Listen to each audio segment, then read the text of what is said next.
বন্ধুরা, একসময় পশুদের শহরের সমস্ত পশুরা ভাইরাস আক্রমণে ধীরে ধীরে অসুস্থ হয়ে পড়েছিল।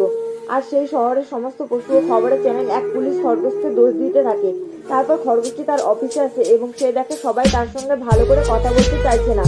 আর সে সিনিয়র অফিসারের কাছে যায় এবং নিজেকে নির্দোষ বলতে থাকে, কিন্তু সেখানেও তাকে এক অফিসার অপমান করতে থাকে আর বলে, তোমার উপর দায়িত্ব দেওয়াই আমার ভুল হয়েছে।